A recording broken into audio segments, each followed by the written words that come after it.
बिस्मिल्लाहिर्रहमानिर्रहीम, अस्सलामुअलैकुम। सदाए रमज़ान में आपको खुशामदीद कहते हैं। मैं हूँ आपकी होस्ट शहरबानो अबान और हमेशा की तरह मेरे साथ मौजूद हैं अजीम राना। हम ये उम्मीद करते हैं, दुआ करते हैं आप जहाँ होंगे खैर आफियत से होंगे, अपने प्यारों के साथ होंगे। नाज़रीन, रमज़ानुल मुबारक तेज़ी से गुजर रहा है। 22वां आज रोज़ा है, तीसरे अशरे में हम दाखिल हो चुके हैं और जहन्नुम की आग से निजात के लिए हमें ज़्यादा से ज़्यादा दुआ मांगनी चाहिए। इस अशरे में अल्लाह ताला हम सबके गुनाहों को माफ़ फरमाए। आज हम जो अच्छी बात करने जा रहे हैं, आज हम बात करेंगे जी जो रिसोर्सेज अल्लाह ताला ने हमें अता किए, जो अल्लाह ताला की नेमतें हमें अता हुई हैं, वो बेतहाशा हैं। उनमें से एक चीज़ ऐसी है जिसकी जितनी उसकी अहमियत है उसकी कोई इंतहा नहीं है, और वो है पानी। क्योंकि पानी से ही ज़िंदगी वजूद में आई। और हमारे यहाँ शहरबानो ये बड़ा ट्रेंड है, इट्स वेरी कॉमन कि हम लोग जिस तरह से पानी को ज़ाया करते हैं उस पे अफसोस होता है देख के। बड़ा नॉर्मलाइज हो चुका हुआ है, इसका पानी ज़ाया हो रहा है, इट्स ओके। घरों में अभी मैं एक रिपोर्ट पढ़ रही थी, उस रिपोर्ट के मुताबिक ये था कि पाकिस्तान में 40% जो पानी है वो कमी हो चुकी है, सिर्फ इस वजह से कि पानी ज़ाया हो रहा है और कोई इसको देख नहीं रहा। घरों में हम देखते हैं वॉशरूम्स में अगर कोई नल ऐसा है जो लीक हो रहा है तो वो महीनों महीनों लीक रहता है, कोई ठीक नहीं करवाता। बाहर जो हम गलियों में पाइप्स देखते हैं वो लीक हो रहे होते हैं, कोई पूछने वाला नहीं होता। हम गाड़ियां धोते हुए जितना पानी ज़ाया करते सोचते ही नहीं है। आप एक दफ़ा ज़रा कराची वाली साइड का रुख करें और आप देखेंगे वहाँ पर लोग किस तरह से ज़िंदगी बसर कर रहे हैं। मैं पंजाब की बात कर रही हूँ स्पेसिफिकली, कि यहाँ पर चूँकि पानी लोगों को ज़्यादा मिकदार में मिला है, उनको इस बात का एहसास ही नहीं है कि पानी के बगैर ज़िंदगी कितनी मुश्किल है, तो उसकी हिफाजत का उस तरह से ख्याल नहीं किया जाता। और शहरबानो एक और हमारा दीन भी कहता है, एक रिपोर्ट में भी बताऊं, बिल्कुल दीन हमारा कहता है पानी ज़ाया ना करें जी। ये द वर्ल्ड रिसोर्सेज इंस्टीट्यूट है जिसकी जानिब से 17 ऐसे ममालिक के बारे में बताया गया है जहां पर पानी की शदीद किल्लत होने वाली है मुस्तकबिल करीब में, और इन 17 ममालिक की फहरिस्त में पाकिस्तान 14वें नंबर पर है। Oh my God. और अभी तो शुक्र है हुकूमत की जानिब से कोई अहकामात किए जा रहे हैं कि घर में गाड़ियां मत धोएं। लाहौर में स्पेशली ये कहा गया, लाहौर हाई कोर्ट की जानिब से, कि घरों के अंदर गाड़ियां धोना बंद करें। बहुत लंबी तादाद में कपड़े जो आप धोते हैं और उसका बिल्कुल पानी का ख्याल नहीं रखते वो छोड़ें। शॉवर जो आप लंबे लंबे लेते हैं उसका ख्याल करें। अच्छा, एक और चीज़ है कि इस सारी चीज़ का भी हिसाब हमसे लिया जाएगा। पानी के ज़ाया होने का भी हिसाब होगा। अता करदा नेमतों के लिए इंसान ने जवाब देना है। और इन शॉर्ट आज का जो हमारा अच्छा मैसेज है वो यही है कि अल्लाह ताला की इस नेमत का ख्याल रखें और पानी को ज़ाया होने से बचाएं। तो अब हम आगे बढ़ते हैं जी। अगला हमारा सेगमेंट है, हमारे साथ हमारे गेस्ट अब्दुल सलाम आरिफ साहब मौजूद हैं। शहरबानो, आज क्या बात कर रहे हैं? बिल्कुल, कल चुके अब्दुल सलाम आरिफ साहब मौजूद थे, तो कल हमने बात की थी फतेह मक्का के बारे में, लेकिन आज हम बात करेंगे यौम अली। कल गुजर चुका है, लेकिन मौला अली अलैहिस्सलाम की ज़िंदगी, उनकी शख्सियत और उन पहलुओं को उजागर करेंगे कि किस तरह से उन्होंने सारी इस्लाम की खिदमत की। तो अब्दुल सलाम साहब, आपको वेलकम करते हैं। तो ओवर टू यू। बिस्मिल्लाहिर्रहमानिर्रहीम। अल्लाहुम्मा सल्ली अला सय्यिदना मुहम्मद व अला आलिहि व सहाबी व बारिक वसल्लम। देखें, शेर खुदा मौला अली अलैहिस्सलाम की जो शख्सियत है ना, पता नहीं चलता कहाँ से शुरू करें और कहाँ तक ख़त्म करें। वाह वाह। सबसे पहले तो एक बात ज़हन में रखिएगा कि तमाम अहले इस्लाम का जो है ना ये अकीदा है कि जितनी अहादीस मौला अली की फजीलत में नबी करीम सल्लल्लाहु अलैहि वसल्लम ने वारद की हैं और फरमाई हैं और उम्मत को तलीम दी है इस एक शख्स की फजीलत के बारे में, उतनी किसी और सहाबी के बारे में नहीं है। वाह वाह वाह। ये मुश्तरका अकीदा है हमारा, मुश्तरका अहले सुन्ना का भी, अहले तशय्यो का भी, कि तुम सबसे ज़्यादा हदीसें जो है वो हज़रत अली के बारे में नबी सल्लल्लाहु अलैहि वसल्लम ने। तो मैं आगे चल के बताऊंगा कि ऐसा क्यों है जी। लेकिन सबसे पहले अब ये देखें कि जब हज़रत अली वो वाहिद शख्सियत है जिन्होंने एक लम्हा भी कुफर और शिरक की ज़िंदगी नहीं गुजारी। बेशक नबी सल्लल्लाहु अलैहि वसल्लम के बाद ये वाहिद इंसान है जिन्होंने इस उम्मत में एक लम्हे के लिए भी कुफर और शिरक की ज़िंदगी नहीं गुजारी, क्योंकि नबी सल्लल्लाहु अलैहि वसल्लम के ज़ेरे परवरिश थे और जो ही ऐलान नबूवत हुआ उसी वक़्त अली भी उनके साथ जुड़ गए। वाह वाह वाह। और बड़ी मशहूर वाक़या है कि सैयदना अब्बास के पास उनका एक मेहमान आया, एक अरब का सरदार था। तो उस वक़्त उसने देखा कि एक शख्स, एक औरत और एक छोटा सा बच्चा अजीब तरीके से काबा के सामने खड़े होकर इबादत कर रहे हैं। अच्छा। तो उस अरब का जो सरदार था उसने पूछा कि अब्बास ये क्या चक्कर है? तो इससे हमें पता चलता है कि अव्वलीन मुसलमान कौन थे। तो उस वक़्त सैयदना अब्बास ने फरमाया कि ये जो शख्स आगे खड़ा है मोहम्मद करा रहा है, ये मेरा भतीजा है मोहम्मद बिन अब्दुल्ला। ये पीछे जो औरत खड़ी है ये उनकी बीवी है खदीजा बिनते खुवैलद। और ये जो बच्चा साथ खड़ा है ये भी मेरा अली भतीजा है, मुर्तज़ा। अली बिन अबी तालिब। और ये एक नया दीन लेके आया है और इस वक्त रूए ज़मीन के ऊपर इन तीनों के अलावा कोई नहीं है। कोई इस दीन के ऊपर नहीं है। वाह वाह वाह। तो ये हमें ज़मानी जो है ना अहादीस मिलते हैं। जो हदें वो बयान करता है बयान कि कौन पहले मुसलमान हुआ। बिल्कुल। उसके बाद हम चलते हैं नबी मौला अली के कुरान पे पहले आते हैं, क्योंकि मैं बेसिकली कुरान का स्टूडेंट हूँ। कुरान में क्या क्या कोई फजीलत बयान हुई है मौला अली की। तो सबसे पहले तो वो है आयत ततहीर, वाह वाह।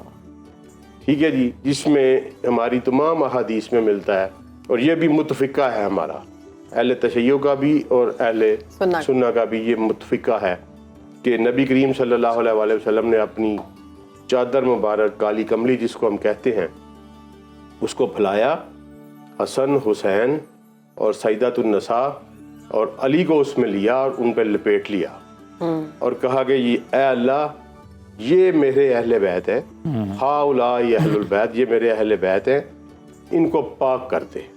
वाह वाह वाह। अब देखें नबी करीम सल्लल्लाहु अलैहि वसल्लम अल्लाह से कोई दुआ मांगे और ये नहीं हो सकता कि वो कबूल ना हो, इसलिए पंजतन पाक जो है ये एक ऑथेंटिक चीज़ है। वाह वाह सुभान तो अल्लाह। पहले हमारे बहुत सारे जो सुन्नी भाई हैं वो इस पे चिढ़ते हैं, हाँ। मैं भी एक वक्त में उन्हीं में शामिल था। अच्छा। लेकिन जब इल्म की अल्लाह ताला ने नेमत अता की, जब कुरान पाक को पढ़ा और हदीस को पढ़ा तो पता चला कि यार ये तो 100% हकीकत है कि जब नबी करीम सल्लल्लाहु अलैहि वसल्लम ने चादर में लेके, नबी सल्लल्लाहु अलैहि वसल्लम खुद तो पाक थे ही, जी ठीक है, और जब इन चारों को अपनी चादर में लेके तो पाक करने की दुआ मांगी तो इसका मतलब है कि वो दुआ कबूल हो गई, जिसे दुआए हदीसे के साथ भी कहते हैं। हाँ जी। और वो पाक कर दिए गए, तो इसका मतलब 5 तन पाक जो है ये वाकई हमारी एक हकीकत है। बेशक। तो ये तन 5 ऐसे जिस्म है, 5 ऐसी शख्सियात हैं जो पाक है, ताहिरा कुन ततहीरा। ठीक है जी। और पाक क्या होता है कि जिनमें किसी किस्म की कोई कसाफत नहीं, जिनके ऊपर कोई शक किया जा ही नहीं सकता, ना उनके ईमान पे, ना करदार पे, ना उनकी किसी किस्म की गुफ्तगू पे कोई शक कोई ऐब नहीं। अल्लाह ने डिग्री दे दी कि इनको पाक कर दिया गया। सुभान अल्लाह। एक तो ये कुरान में उनकी फजीलत है।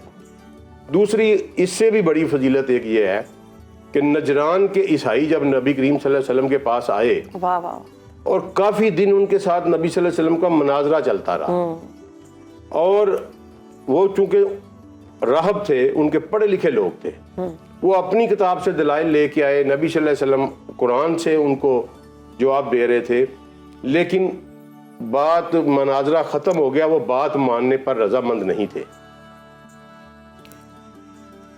जी जी जी जी जी जी। बात मानने पे वो रजामंद नहीं थे। तो उस वक्त अल्लाह ताला ने कुरान उतारा कि इन्हें कहो कि हम भी अपने बेटे ले आते हैं, तुम भी अपने बेटे ले आओ, हम भी अपने औरतें बुला लेते हैं, तुम भी अपनी औरतें बुला लो, तो आओ अल्लाह के सामने दुआ करते हैं। सुभान ये कुरान में आयत मुबाहला इसको मुबाहला जी। तो नबी करीम सल्लल्लाहु अलैहि वसल्लम उस दिन जिनको साथ लेके निकले, वाह वाह। वहां फिर यही 5 लोग थे। बेशक बेशक। अब ये देखें कि ये इनकी फजीलत कितनी है कि अल्लाह ने कहा कि अपनी औरतों को ले आओ, तो अब नबी सल्लल्लाहु अलैहि वसल्लम की 8-9 बीवियां घर में बैठी थी, जी जी जी। लेकिन सिर्फ सईदा को लेके गए। वाह वाह वाह। फातिमा ज़हरा सलाम अलैहा। सईदतुन्नसा, मैं तो उनका नाम नहीं लेता, मेरी जुबान इस काबिल नहीं है। वाह वाह वाह। तो सईदतुन्नसा को लेके गए, फिर साथ हुसैन, हसन और मौला अली, और खुद गए और कहा कि ये मेरे अहलो याल हैं, आओ अब दुआ करते हैं, तो वो भाग गए इससे। तो ये दूसरी फजीलत कुरान में इन 5 इस फैमिली की ये साबित हुई मुबाहला आयत मुबाहला में। इसके बाद अगर आप हदीस पे चलते हैं तो सबसे बड़ी वाकया जो हुआ वो ये हुआ कि जब तबूक में, आखिर में इस्लाम में तबूक पे जब जाने लगे जी, तो ये पहला मौका था कि मौला अली को उन्होंने शामिल नहीं किया नबी सल्लल्लाहु अलैहि वसल्लम ने जंग वालों में। तो मौला अली जो है वो परेशान हुए और बच्चों की तरह रोने लग पड़े और कहा या रसूलल्लाह, आप मुझे औरतों और बच्चों पे छोड़ के जा रहे हैं। तो नबी सल्लल्लाहु अलैहि वसल्लम ने एक ऐसा जुमला इरशाद फरमाया जो बिल्कुल कैटेगोरिकली बता देता है कि क्या हसीयत है। फरमाया अली, क्या तुम इससे राजी नहीं हो कि तेरी मेरे साथ वही निस्बत है जो मूसा की हारून के थी, लेकिन मेरे बाद नबी कोई नहीं। बेशक, ठीक है, यानी इससे साफ मतलब है कि अगर इस उम्मत में कोई नबी होता तो वो मौला अली होते। बेशक, ठीक है ना जी। तो अगर और नबी सल्लल्लाहु अलैहि वसल्लम ने फरमाया कि मेरी तुम्हारे से वही निस्बत है, लेकिन मेरे बाद नबी नबी नहीं। नबी कोई नहीं। वाह, ठीक वाह, है, सुभान एक ये बहुत बड़ी फजीलत। एक गज़वा खैबर के मौके पे बहुत बड़ी फजीलत आई कि जब वो किला किसी से फतह नहीं हो रहा था, सारे टकरे मार के वापस आ गए और वो नहीं फतह हो रहा था, तो नबी सल्लल्लाहु अलैहि वसल्लम ने फरमाया कि कल मैं झंडा उस शख्स को दूंगा जो अल्लाह और रसूल से मोहब्बत करता है, और इससे भी बड़ी बात यह कि अल्लाह और उसका रसूल भी उससे मोहब्बत करते हैं। सुभान अल्लाह, ये सुभान बोथ वन साइडेड लव नहीं है, ये बिल्कुल बोथ साइडेड लव है। तो सैयदना उमर कहते हैं कि जिंदगी में अगर कभी मुझे किसी ओहदे की ख्वाहिश हुई तो उस रात पैदा हुई वाह वाह। कि काश ये अल्लाह मुझे दे दे। और साहबी कहते हैं कि हम सारी रात जाग जाग के दुआएं करते रहे कि हमारा नाम लें, लेकिन सुबह सैयदुल मुरसलीन सल्लल्लाहु अलैहि वसल्लम ने फरमाया कि अली को बुलाओ। तो उन्होंने कहा उनकी आंखें खराब है, तो उस पे लुआब अपना मुबारक लगाया, और कभी फिर दोबारा मौला अली को जिंदगी में तकलीफ नहीं हुई आंखों की, और उनके सर पे पगड़ी बांधी और उनको रुखसत किया, उनको कहा कि जाके दावत देना। और फिर अल्लाह ताला ने वो मंजर भी दिखाया कि एक अकेले शख्स ने किस तरह, मेरा मतलब है, वो मरहब को भी और दरवाजा भी उखाड़ दिया। लेकिन उस वक्त ये सर्टिफिकेट मौला अली को मिला कि अल्लाह और उसके रसूल से मोहब्बत करने वाले तो बहुत होंगे, अल्लाह और उसका रसूल भी जिनसे मोहब्बत करते हैं, वो अली मोहब्बत करते हैं, ये अली उल मुर्तज़ा। सुभान अल्लाह, सुभान अल्लाह। बहुत शुक्रिया अब्दुल सलाम साहब, आज का वक्त हमारा खत्म हो चुका है, लेकिन इस पे फिर कल हम कंटिन्यू करेंगे मौला अली पे, ठीक है, इंशाल्लाह, क्योंकि ये तशनगी बाकी है अभी। जरूर जरूर। ठीक है ना जी, तो कल हम कंटिन्यू करेंगे इसको इंशाल्लाह हम कंटिन्यू करेंगे। अभी एक छोटी सी ब्रेक ले रहे हैं, उसके बाद हाजिर होते हैं। आपने कहीं जाना नहीं, देखते रहिए सदाए रमजान।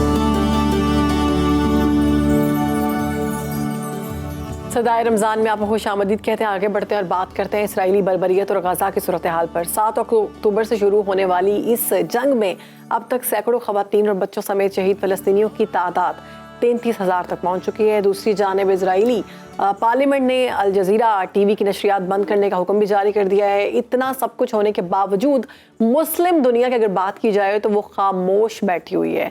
दुनिया की दीगर अक़वाम को इसराइल के खिलाफ एहतजाज कर हमने देखा है, डिफरेंट पोर्टल पर हम देखा है कि वो एहतजाज कर रहे हैं, मगर अगर मुस्लिम दुनिया की बात करें तो वो बिल्कुल खामोश बैठे हुए हैं, जैसे कि कुछ हो ही नहीं रहा, ताहाल कुछ होता नजर नहीं आ रहा। कुछ होता ताहाल नजर नहीं आ रहा। इस सारे मामले पर बात कर लेते हैं। हमारे साथ फॉर्मर रिप्रेजेंटेटिव टू यूएन मलिया लोधी साहिबा मौजूद हैं। मलिया साहिबा, बहुत शुक्रिया आपके वक्त का। ये कहिएगा कि गजा में इसराइल की हौलनाक दहशतगर्दी जारी है और 7 अक्टूबर से अब तक अगर हम नंबर्स की बात करते हैं 33,000 से जायद फलस्तीनी शहीद हो चुके हैं। इतना सब कुछ होने के बावजूद मुस्लिम दुनिया की तरफ से हमें कोई स्ट्रॉन्ग रद्दअमल सामने नहीं आता है, तो क्या वजह आपके ख्याल में, क्यों ये मुस्लिम दुनिया खामोश है इस वक्त? देखिए, ये कहना दुरुस्त नहीं है कि मुस्लिम दुनिया और मुस्लिम रियासतें जो हैं उन्होंने कुछ भी नहीं किया। ये दुरुस्त बात नहीं है। ये और बात है कि उनसे उम्मीदें ज़्यादा रखी हैं लोगों ने। मुसलमान पब्लिक जो है वो चाहते हैं कि मुसलमान हुकूमतें जो हैं वो इससे भी टफ कोई एक्शन लें। लेकिन आपको मालूम है कि हाल ही में यूएन सिक्योरिटी काउंसिल ने एक करारदाद मंजूर की थी। वो मुस्लिम ममालिक और अरब ममालिक की कोशिशों से ही हुई थी, जिसमें ये कहा गया था कि रमज़ान के दौरान जंग बंदी होनी चाहिए और सीज़ फायर होना चाहिए। और ये करारदाद रेजोल्यूशन जो है वो अडॉप्ट हो गई। 14 ममालिक जो हैं उन्होंने वोट किया, सिर्फ अमेरिका ने इस पे एब्सटेन किया, मगर मुखालफत नहीं की। लेकिन अफसोसनाक बात यह है कि इसके बावजूद इज़राइल ने इस करारदाद की पाबंदी नहीं की, इस पे अमल नहीं किया।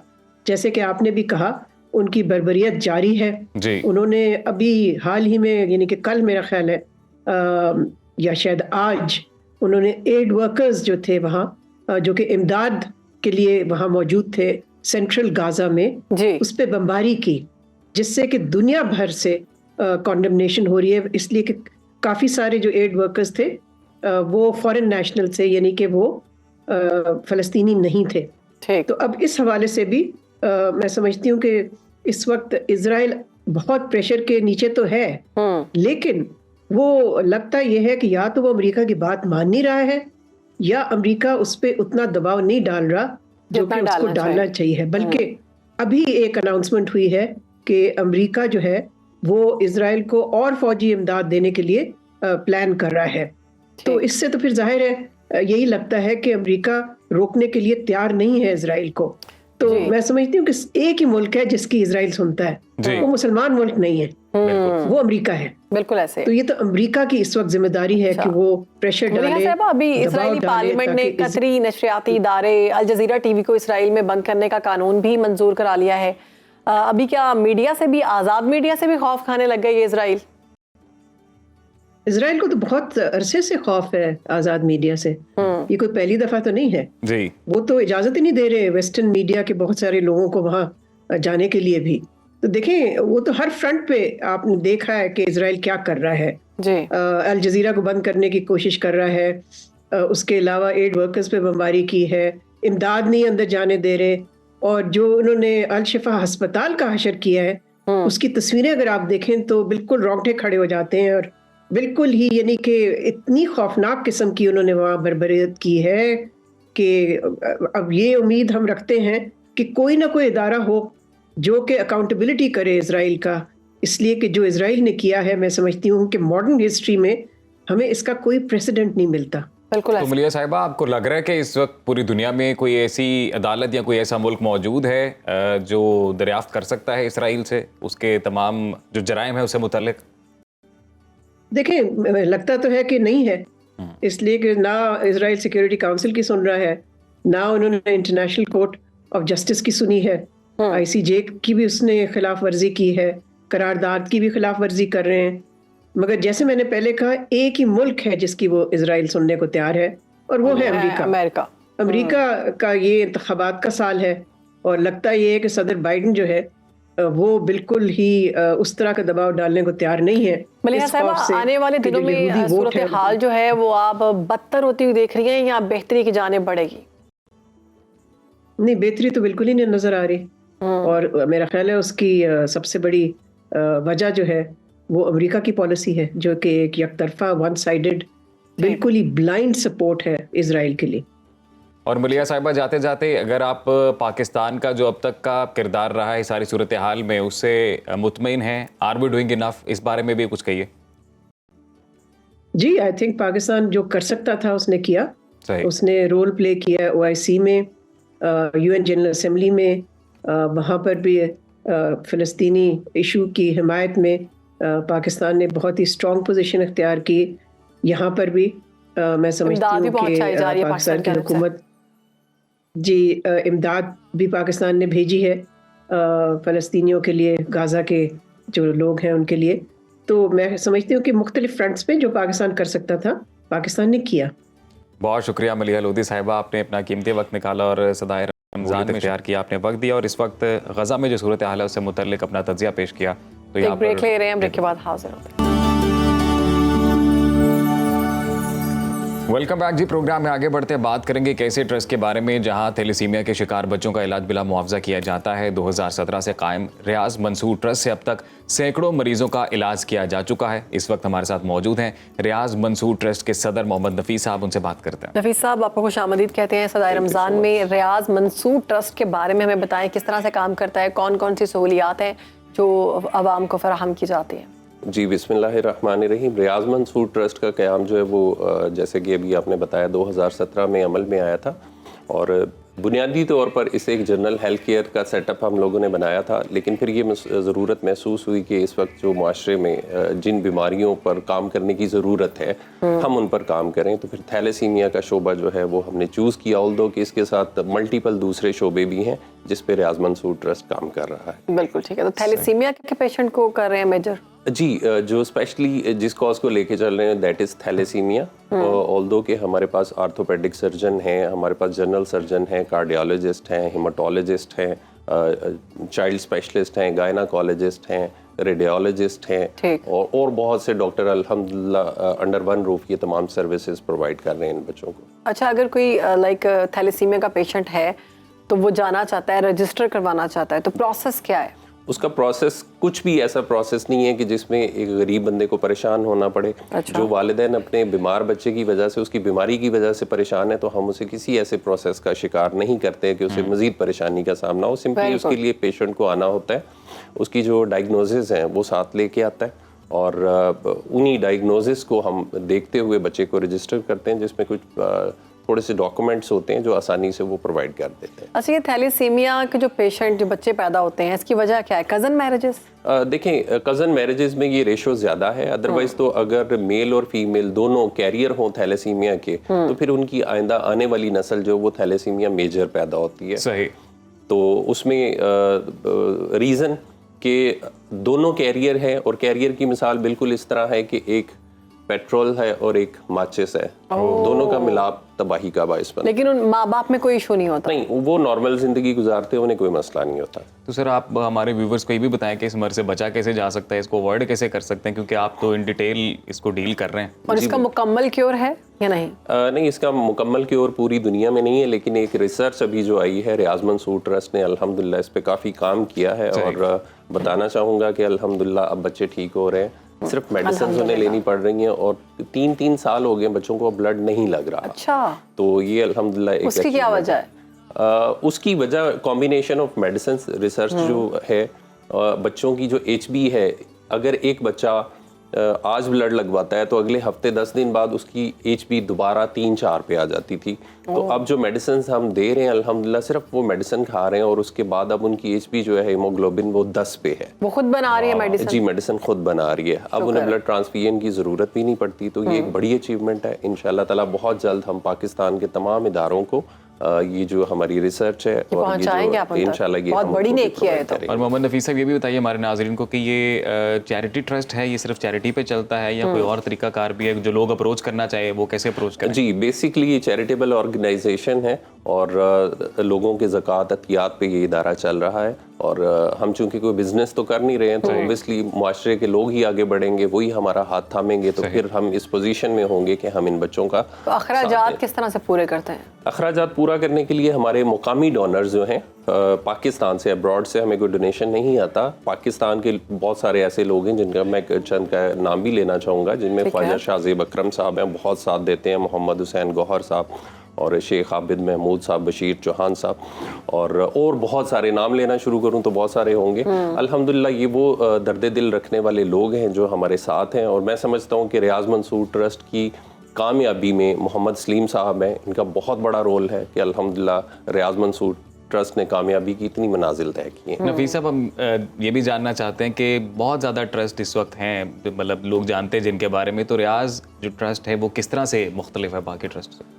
दूसरे इदारों से मुख्तलिफ होने की इम्तियाजी जो अहमियत हासिल है रियाज मंसूर ट्रस्ट को, उसकी वजह यह है कि बहुत सारे इदारे जो है अच्छा काम भी कर रहे हैं, लेकिन बहुत सारी सहूलियत उनके पास मुहैया नहीं है, अवेलेबल नहीं है। तो रियाज मंसूर ट्रस्ट, जैसा कि मैंने भी आपको बहुत सारे कंसल्टेंट्स का गिनवाया, इसी तरह इनको जो है वो एकोकार्डियोग्राफी की सहूलत चाहिए होती है, एक्सरसाइज टॉलरेंस टेस्ट की सहूलत चाहिए होती है, और इसी तरह 6 मंथली इनकी फुल बॉडी एक्सरे की सहूलत इनकी बहुत ज़रूरी है। देखें, जब तक आपके पास ये फैसिलिटीज़ अवेलेबल नहीं होंगी तो आप इस पोजीशन में नहीं होंगे कि बच्चों को उनकी रिक्वायर्ड डोज फ्राहम करें।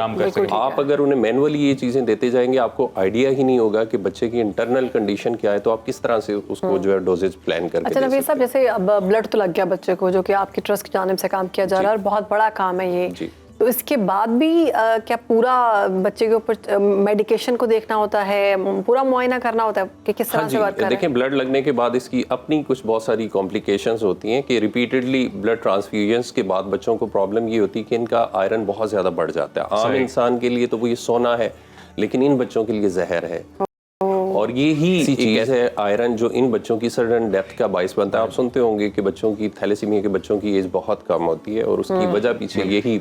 बहुत शुक्रिया आपका मोहम्मद नफीस साहब, हमारा वक्त ख़त्म हो चुका है, और हमारी दुआएं हैं जी कि रियाज मंसूर ट्रस्ट इसी तरह से काम करता रहे, और जिन जिन लोगों को ये इसमें बारे में जो मुब्तला है, अल्लाह ताला उन्हें सेहत अता करे। एक छोटी सी ब्रेक ले रहे हैं, उसके बाद हाजिर होते हैं।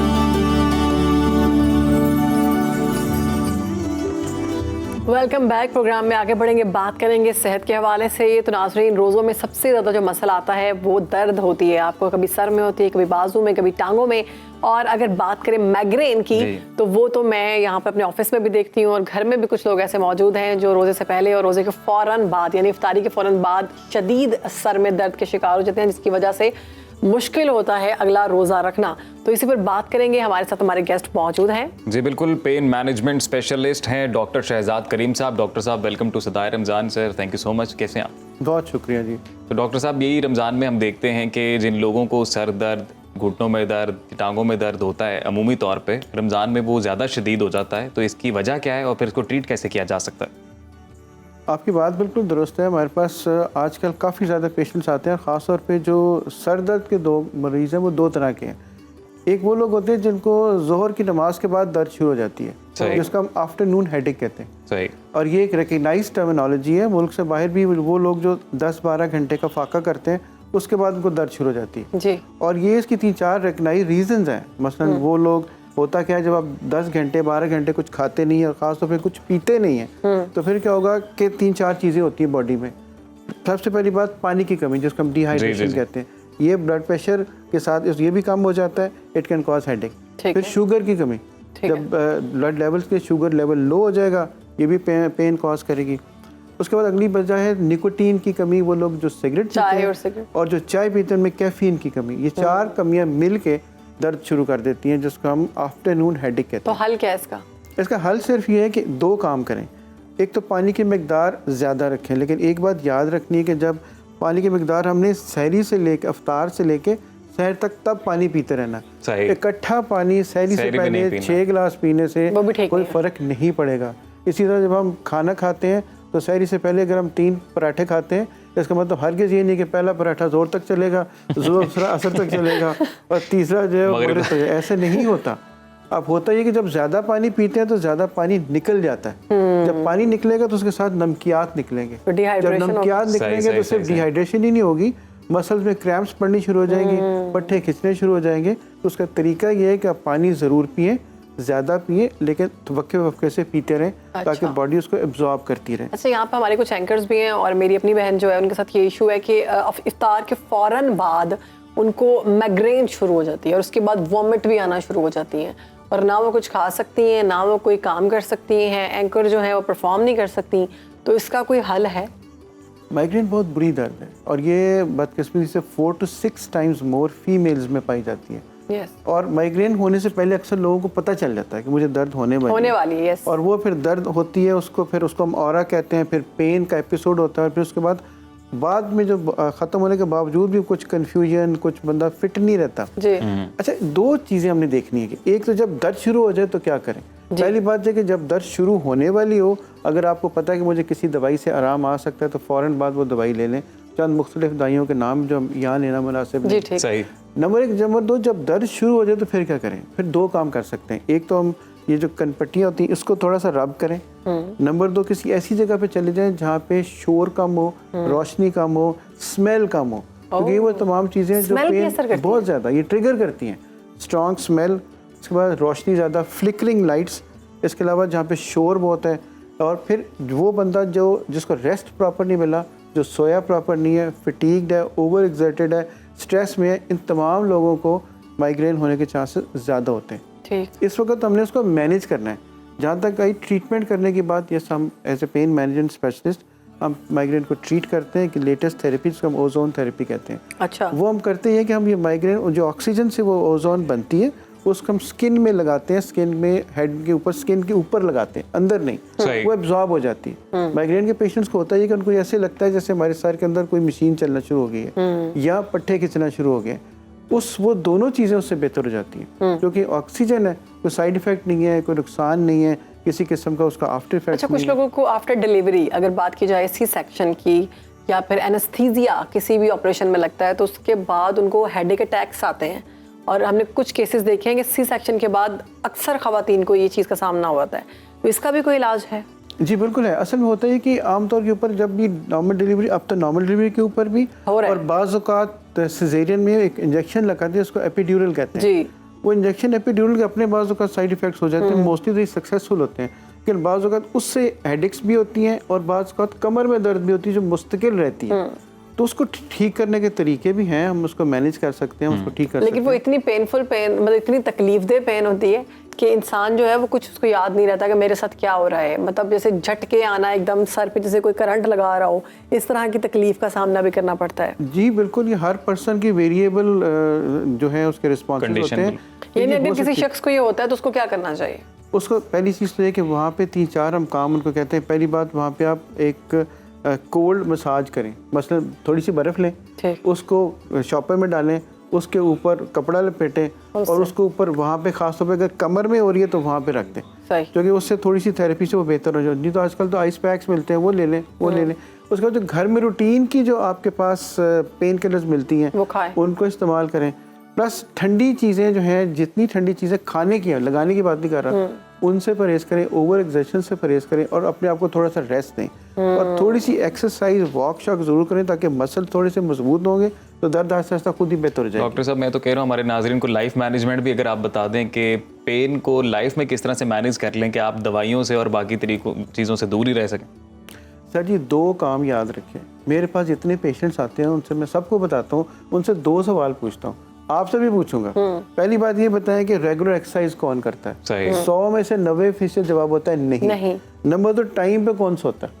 100 में से अगेन 90% जवाब होता है कि ये नहीं। यही लाइफ मैनेजमेंट है। अगर आप थोड़ी सी वॉक ही करने, कोई जिम जाने की और अगर स्विमिंग करने की या पार्क में जाने की टाइम नहीं है तो घर के अंदर, छत के ऊपर, गली में, सड़क पे कुछ 10-15 मिनट वॉक तो हो सकती है। बिल्कुल, 20 minutes walk is enough. Doctor साहब, ये आपने सही बात की, एक्सरसाइज को हिस्सा बनाना चाहिए डेली रूटीन का। ये अभी पेन की जब हम बात कर रहे हैं तो मैं खुद विटनेस हूँ कि पहले तो सुनते थे बुजुर्गों में कि पिछली उम्र में जाके होता है, अब तो नौजवानों को भी दर्दें निकलना शुरू हो गई हैं, ज्यादा निकल रही हैं। तो ये खुराक भी कोई वजह है? आप दर्दों की बात करते हैं। मेरे पास एक चंद दिन पहले एक बच्चा आया, उसकी हालत देख के मैंने कहा यार तुम गेम शेम करते हो कि? उसने कहा हाँ अंकल मैं फुटबॉल खेलता हूँ।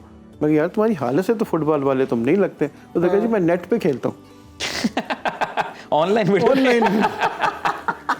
तो हम ये तो हम काम कर रहे हैं, फिजिकल एक्टिविटी नहीं है, जीरो है। फिजिकल एक्टिविटी नहीं है, मसल स्ट्रांग नहीं है। जब मसल स्ट्रांग नहीं है तो फिर वो कैसे? आप मुझे बताएं, हमारे जो पेशेंट बुजुर्ग थे उसमें हम भी हमारे बुजुर्ग भी शामिल है, उनके 8-8, 10-10 बच्चे हुआ करते थे। आजकल की हमारी जो पेशेंट 2 बच्चे पैदा कर बस, वो क्या ख्याल है आपके इस काबिल है कि उनकी इतनी प्रेगनेंसीज हो सके? नहीं। सिर्फ वजह सिर्फ ये है कि physically we are not fit. हमारे बुजुर्ग आज भी हमारे से फिट हैं उनके। अच्छा डॉक्टर साहब, जो आप बता रहे हैं कि नई तरीके से आप इलाज कर रहे हैं, तो जो जिन लोगों को घुटनों का दर्द है बड़ा पुराना, टांगों में कुछ लोगों को बड़ी पेन होती है, बुजुर्ग हमारे जो है, उसका भी इलाज है आपके पास? जी बिल्कुल है। असल में टांगों की दर्द की बहुत सारी वजूहत होती हैं। जहाँ तक घुटनों का ताल्लुक है, हम घुटनों में कोई हाई डोज स्टीरॉयड इंजेक्शन नहीं लगाते। मैं हॉस्पिटल में काम करता हूँ, जो प्राइवेटली भी काम करते हैं, हम एक्सरे के बाद हम उन घुटनों का अल्ट्रासाउंड करते हैं। हम अल्ट्रासाउंड करके ये देखते हैं, खासतौर पर मेरे पास स्पोर्ट्स के बहुत लोग आते हैं, बुजुर्ग बहुत आते हैं, जिनमें हम ये देखते हैं कि घुटनों की दर्द की वजह क्या है। सपोज एक मसल में पेन है, मसल में इंजरी है, तो हम बजाय इसके कि पूरे घुटने के अंदर हाई डोज स्टीरॉयड की लगाएं, हम उस घुटने के उस मसल को पिन पॉइंट करके अल्ट्रासाउंड के जरिए एक इंसुलिन की नीडल लेते हैं और उसके ऊपर हम उसके ऊपर इंजेक्शन ओजोन का ये जो भी लगाना हो लगा देते हैं। तो that is a pin point precision. उसका इफेक्ट बहुत अच्छा होता है, साइड इफेक्ट कोई नहीं है, नुकसान कोई नहीं है। तो नए तरीके हैं, नए प्रोसीजर्स हैं, बाकायदा प्रोसीजर्स हैं which can give you pain relief, और ये सारी दुनिया में। डॉक्टर साहब, बहुत अच्छी बात आपने की है कि अब तो पाकिस्तान में यानी कि लोग होप रखे, उम्मीद रखें, अच्छा इलाज यहाँ पे हो रहे हैं। जी बिल्कुल, और कुछ ज्यादा खर्चे भी नहीं है इसके। बिल्कुल ऐसे ही है। तो डॉक्टर साहब बहुत शुक्रिया, आपने टाइम दिया। डॉक्टर शहजाद करीम भट्टी हमारे साथ मौजूद रहे सदाए रमजान में और पेन मैनेजमेंट से मुतालिक उन्होंने बात की। आगे बढ़ते हैं, बात कर लेते हैं कुछ क्विज की। क्विज टाइम है जी, हमारा फेवरेट सेगमेंट। फोन निकाल ले अपने और टेलीफोन नंबर हमारा टीवी स्क्रीन पर आ रहा है, नंबर मिलाएं, सही जवाब देंगे। आज हम आपको देंगे स्पार्क्स की स्मार्ट वॉच। स्पार्क स्मार्टफोन लेकर आया है बेतहाशा तहाइफ, और आज हम आपको ये स्मार्ट वॉच देने जा रहे हैं, पल्स 1 इसका मॉडल है। कॉल करें, इनाम पाएं, आपकी कॉल का इंतजार है और देखते हैं कि किस खुश नसीब की ये कॉल मिलती है। तो उसके बाद फिर बड़े सादा हैं, रूल भी हम अपने नाज़रीन को बता देते हैं। कॉलर से पहले ही रूल ये है कि आपने विदिन 30 सेकंड जवाब देना है। हम एक सवाल पूछेंगे, 4 ऑप्शंस आपको बताएंगे, सही ऑप्शन आपने बतानी है, और अगर आपका जवाब दुरुस्त हुआ तो आज आपको स्मार्ट वॉच मिलने का, जीतने का मौका मिल रहा है, मिल सकता है, आप जीत सकते हैं स्मार्ट वॉच। वक्त कम है, मुकाबला सख्त है, देखते हैं कि कौन खुश नसीब से कॉल मिलती है। कॉलर हमारे साथ, अस्सलाम वालेकुम, कौन बात कर रहे हैं, कहाँ से? जी वालेकुम अस्सलाम, तारिक महमूद बात कर रहा हूँ जी, मंडी बहावती। ओके तारिक साहब, आपसे मैं सवाल पूछूंगा, शहरबानो 4 ऑप्शंस बताएंगी, 30 सेकंड में जवाब देना है जी। आप रेडी हैं?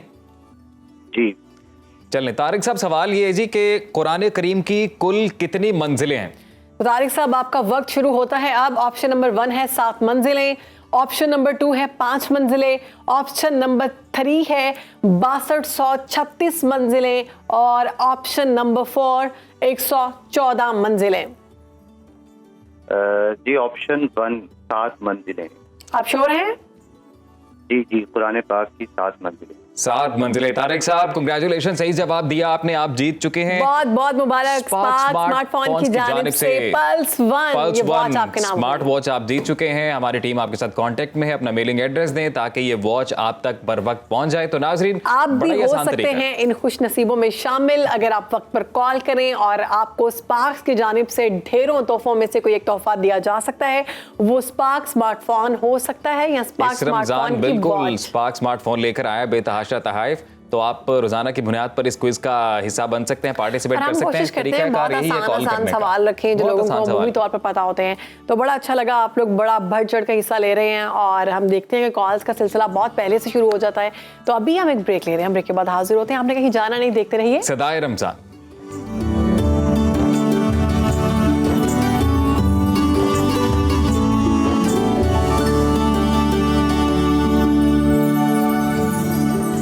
सदाए रमज़ान में आपको खुशामदीद कहते हैं और बढ़ चुके हैं अपने उस सेगमेंट की जानिब जो है इस्लामी तारीख और तहजीब। हमारे गेस्ट जो हैं रिसर्चर स्कॉलर सैयद फहद अली काज़मी साहब ने हमें ज्वाइन कर लिया है। तो फहद अली काज़मी साहब आपको खुशामदीद कहते हैं।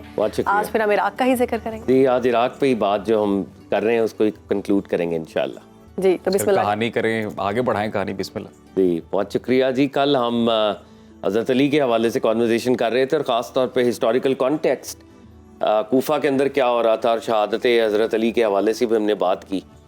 इराक असल में मुस्लिम सिविलाइजेशन का हब रहा है जी। और अगर हम स्टोरी को क्विकली ज़रा फास्ट फॉरवर्ड करें तो हक व बातिल का जो ग्रेटेस्ट एवर मार्का है वो भी इराक में हुआ है। करबला। करबला करबला वो जो कारवान हज़रत इब्राहीम अलैहिस्सलाम से चला था वो कल्मिनेट एक लेवल पे किया। इमाम हुसैन अलैहिस्सलाम ने दुनिया को ये बता दिया कि हक और बातिल में तफरीक क्या होती है। वो बाय द वे वो तो एक अलहदा से बहुत बड़ी सीरीज हम उस पर कभी कर सकते हैं, मगर मैं इतना जरूर कहना चाहूंगा हक परस्तों का अगर कोई ग्लोबल कैपिटल है तो वो करबला है। और दुनिया भर के जितने भी लोग जो राइट्स की बात करते हैं, जो हुकूक की बात करते हैं, इमाम हुसैन जो है बहादुरी का, दलेरी का, हक का इस्तारा बन चुके हैं ग्लोबली। बेशक। तो वो इराक का एक और कनेक्शन करबला के हवाले से भी। और इराक के अंदर अगर हम बात करें तो दुनिया का कदीम तरीन कब्रिस्तान भी है जहाँ पे कहते हैं कि हजारों अंबिया जो हैं जिनका नाम तारीख के अंदर इस तरह से मौजूद नहीं है। जी, वादी सलाम, ये कूफा और नजफ, बिल्कुल नजफ जहाँ पे हजरत अली उल मुर्तजा दफन है उसके पास ये कब्रिस्तान है। और टाइम इमेमोरियल यानी जनाब आदम अलैहिस्सलाम के बाद से लेके बहुत से ऐसे अंबिया जिनका नाम तवारीख में मौजूद नहीं है वो भी यहाँ पे महवे आराम है। कदीमी कब्रिस्तान है, बहुत पुराना कब्रिस्तान है और एक हिस्टोरिकल साइट भी है इन दैट सेंस।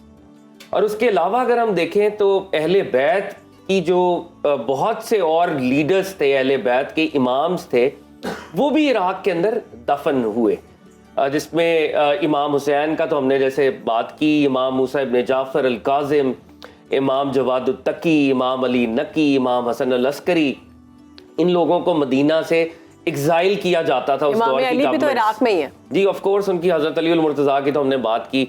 तो ये लोग भी इधर आए। और इसके अलावा फुकहा हमारे बड़े बड़े जो जिनको आज पूरी दुनिया में बहुत से लोग फॉलो करते हैं, इमाम अबू हनीफा यहाँ पर दफन है, इमाम आजम जिनका टाइटल है, इमाम अहमद बिन हम्बल बहुत बड़े मुहद्दिस, बहुत बड़े फकी, वो यहाँ पर दफन है। तो एक इल्मी रवायत आपको इराक के अंदर नजर आती है, वो अहले बैत हों, वो फुकहा हों। और इससे बढ़कर हमारे सूफिया कराम का ये हब रहा है इराक। यानी हजरत अली उल मुर्तजा के स्टूडेंट थे हसन अल बसरी, उनके स्टूडेंट हबीब अल अजमी, दाऊद ताई, सरी सख्ती, मारूफ अल करखी, जुनैद अल बगदादी, अबू बकर शिबली, शेख अब्दुल कादिर जीलानी। ये एक बूके है हुसैन इब्ने मंसूर हल्लाज, यानी ये टावरिंग सूफिया हैं। और इनमें से एक एक सूफी जिनका मैंने नाम अभी बहुत ही तायराना अंदाज में लिया है, वो एक एक सीरीज हम कर सकते हैं।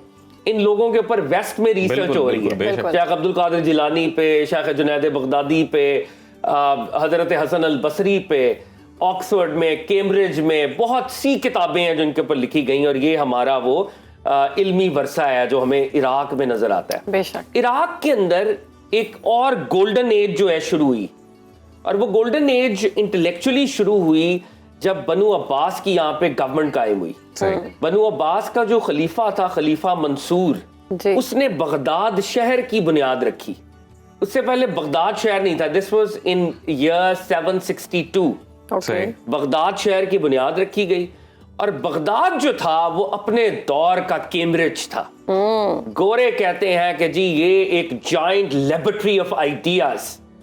आप साइंस की बात करें, आप लिटरेचर की बात करें, आप लैंग्वेज की बात करें, आप मॉन्यूमेंट्स की बात करें, आप आर्किटेक्चर की बात करें, आप यूनिवर्सिटीज की बात करें, Baghdad was like brimming with literature, knowledge, so on and so fourth. वो गोरे कहते हैं कि जी उस दौर में अगर आप लॉ की बात करते थे तो रोम ज़ेन में आता था, रोम। सही। आप रिलीजन की बात करते तो ज़ेन में आता था जेरूसलम। अगर आप फिलॉसफी की बात करते तो कदीम जमाने में ज़ेन में आता था एथेंस। लेकिन अगर आप साइंस और टेक्नोलॉजी की बात करेंगे उस दौर में तो ज़ेन में आएगा बगदाद। वाह वाह वाह वाह। और बगदाद के अंदर उस वक्त यूनिवर्सिटी बनी जब ये ऑक्सफोर्ड कैम्ब्रिज नहीं बनी थी। Mustansiriya was the university, one of the oldest universities settled living के अंदर। ये ओल्डेस्ट यूनिवर्सिटी थी जो बगदाद, मुस्तंसरिया। इसके रेमनेंट्स आज भी हैं। और प्रॉपर यूनिवर्सिटी जिसे कहेंगे, प्रॉपर यूनिवर्सिटी। एक तो वो है ना कि एक टीचर बैठ गया कोई खानकाह के अंदर, कोई वैसे गपशप हो गई या कोई मदरसा या मकतब। इट वाज अ यूनिवर्सिटी जिसके डिपार्टमेंट्स थे बाकायदा। सही। तो ये मुस्तंसरिया वहां पे यूनिवर्सिटी बनी। उसके साथ साथ हम जब आगे तारीख के अंदर जाते हैं तो बड़े बड़े इंजीनियरिंग प्रोजेक्ट्स यहाँ पे लगे। एक बड़ा प्रोजेक्ट था जो कूफा से मक्कातुल मुकरमा की 900 माइल्स रोड थी।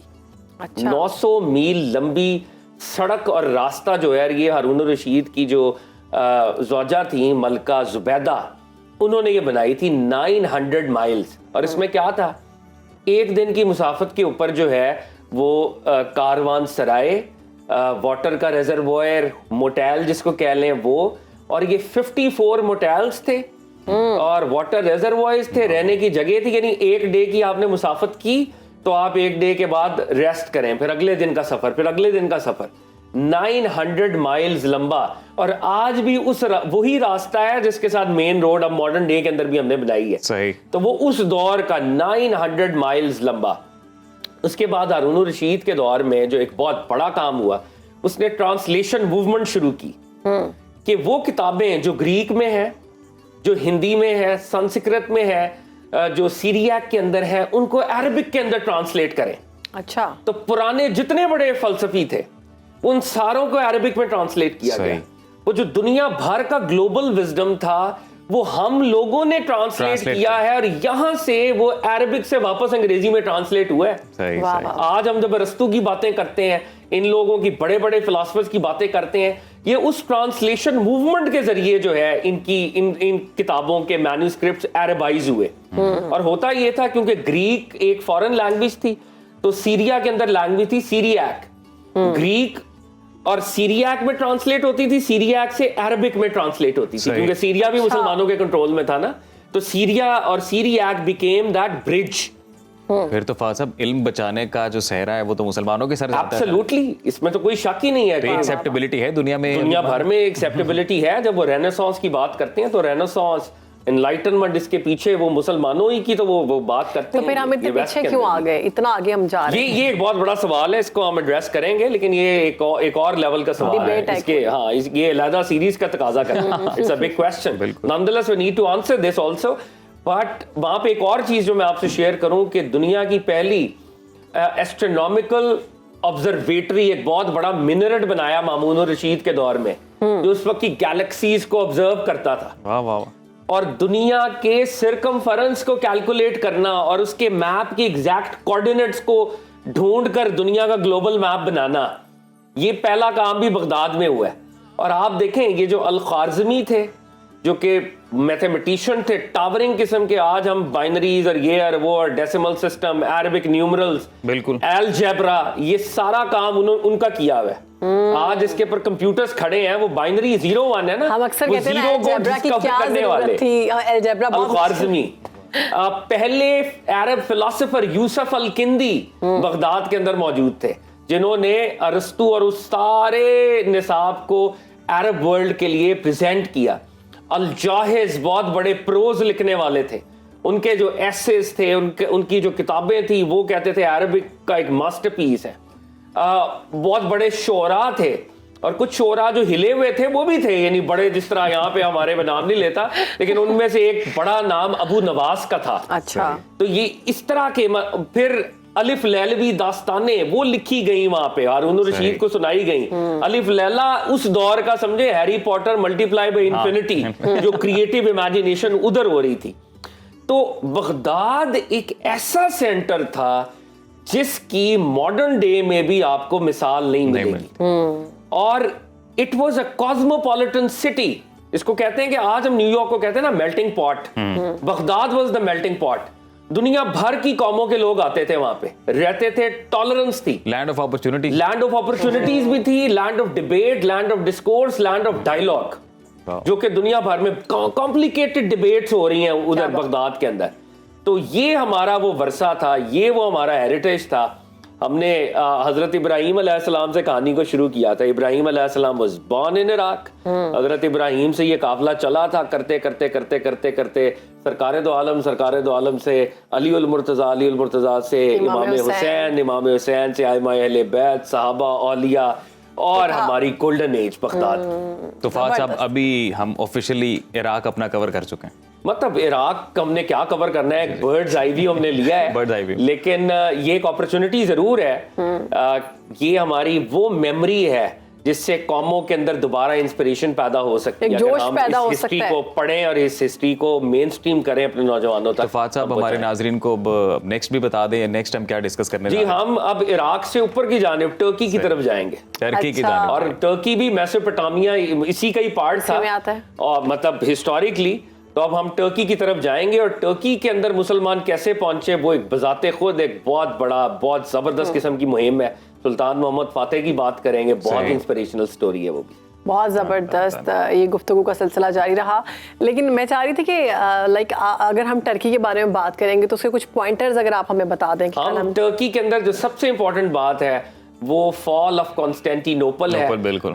फॉर सेंचुरीज मुसलमान जो हैं वो चाह रहे थे कि इस पे हम कब्जा करें। सरकार दो आलम सल्लल्लाहु अलैहि वसल्लम की बशारत भी थी। तो कॉन्स्टेंटिनोपल कैसे फॉल हुआ, फिर आप टर्की की बात करें, मौलाना जलालुद्दीन रूमी की बात ना करें, दुनिया के अंदर क्या हो रहा था, तो वो भी नहीं, हम उसको भी इग्नोर नहीं कर सकते। तो मौलाना रूमी की डेफिनेटली बात करेंगे, जिन्हें इकबाल अपना पीर और मुर्शिद भी कहा करते थे। क्या बात है, बहुत शुक्रिया जी। आज हमने इराक को कवर कर ही लिया, अब हम टर्की पर बात करेंगे। तो आज की इफ्तार नशरियात से हमें दीजिए इजाजत, इंशाल्लाह कल आपसे मुलाकात होगी। अल्लाह हाफ़िज़।